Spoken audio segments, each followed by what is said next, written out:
Hello বন্ধুরা, অনেক সময় দেখা যায় যে আপনাদের সেভ করা নাম্বার দুইটা দেখায়, বা অনেক সময় দেখা যায় যে আপনাদের সেভ ছাড়া নাম্বার এই ফোন অ্যাপ্লিকেশনের মধ্যে আসলে দেখবেন যে এখানে নাম্বারগুলো দুইটা করে দেখাচ্ছে।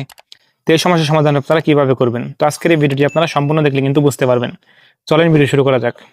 তো অনেক সময় দেখা যায় যে আপনাদের নাম্বারগুলো দুইটা দেখাচ্ছে, বা সেভ করা নাম্বার আপনাদের দুইটা দেখাচ্ছে, আপনারা দুইবার কল দিয়েছেন, নাম্বার দুইটা তিনটা এগুলো দেখাচ্ছে। তো আপনারা কিভাবে সমস্যার সমাধানটা করবেন, সেই জন্য আপনারা চলে যাবেন আপনাদের ফোনের সেটিংসে চলে আসবেন। সেটিংসে চলে আসার পর আপনারা দেখতে পাবেন এখানে যে অ্যাপস অপশন আছে, আপনারা কি করবেন, অ্যাপস অপশনে ক্লিক করে দিবেন। তো আমি অ্যাপস অপশনে ক্লিক করে দিলাম। এরপর দেখতে পাচ্ছেন এখানে চলে আসবে অ্যাপ ম্যানেজমেন্ট।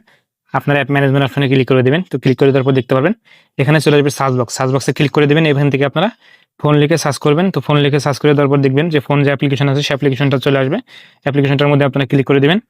এরপর দেখতে পাবেন এখানে যে আপনাদের পারমিশন থাকবে, প্রত্যেকটা পারমিশন আপনাদের অ্যালাউ থাকতে হবে। এরপর আপনারা কি করবেন, দেখতে পাচ্ছেন এখানে থ্রি ডট মেনু আসবে।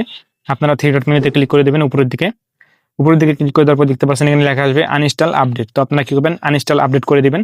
এটাতে আপনারা ক্লিক করলে কি হবে, আপনাদের যে অ্যাপ্লিকেশনটা আপডেট হবে সেই অ্যাপ্লিকেশনটা কিন্তু আর আপডেট হবে না, এবং দেখতে পাবেন সেখানে কিন্তু আর নাম্বার দুইটা করে শো করবে না, তিনটা করে শো করবে না। এটা করার পরে যদি আপনাদের না হয় তাহলে আপনারা কি করবেন, দেখতে পাবেন এখানে চলে আসবে স্টোরেজ ইউজ। আপনারা স্টোরেজ ইউজে ক্লিক করে দেবেন। ক্লিক করে দেওয়ার পর দেখতে পাবেন এখানে চলে আসবে ক্লিয়ার ডাটা। তো আপনারা কি করবেন, ক্লিয়ার ডাটাতে ক্লিক করে দিবেন। তো ডিলিট করে দিবেন ক্লিয়ার ডাটা। তারপর দেখতে পাচ্ছেন এখান থেকে চলে আসবে ক্লিয়ার ক্যাশ। তো আপনারা ক্লিয়ার ক্যাশে ক্লিক করে দিবেন। তাহলে কিন্তু দেখতে পারবেন আপনাদের যে ইটা আছে, ফোন অ্যাপ্লিকেশন আছে, সেই অ্যাপ্লিকেশনের মধ্যে আপনারা চলে যাবেন। চলে যাওয়ার পর দেখতে পাচ্ছেন অ্যাপ্লিকেশনটা কিন্তু কিছুক্ষণ লোড নিবে। লোড নেওয়ার পর দেখতে পারবেন এখানে কিন্তু আপনাদের যে ইগুলো ছিল, ডাটাগুলো ছিল, নাম্বারগুলো ছিল, সেগুলো কিন্তু এখানে চলে আসবে, এবং দেখতে পাবেন সেগুলো কিন্তু আর দুইটা করে দেখাবে না, তিনটা করে দেখাবে না। তো আশা করি আপনারা বুঝতে পারছেন যে আপনাদের নাম্বারগুলো যদি দুইটা তিনটা করে দেখায়, সেভ নাম্বার ফোন অ্যাপ্লিকেশনের মধ্যে গেলে যদি দুইটা তিনটা করে দেখায়, কিভাবে আপনারা সেই সমস্যার সমাধানটা করবেন। তো আশা করি আজকের এই ভিডিওটি আপনাদের কাছে ভালো লাগছে। তো ভিডিওটি যদি ভালো লাগে থাকে অবশ্যই আপনারা লাইক করবেন, শেয়ার করবেন, আর চ্যানেলটি আপনারা সাবস্ক্রাইব করে রাখবেন। সবাই ভালো থাকবেন, সুস্থ থাকবেন। দেখা হবে অন্য কোনো ভিডিওতে। আল্লাহ হাফিজ।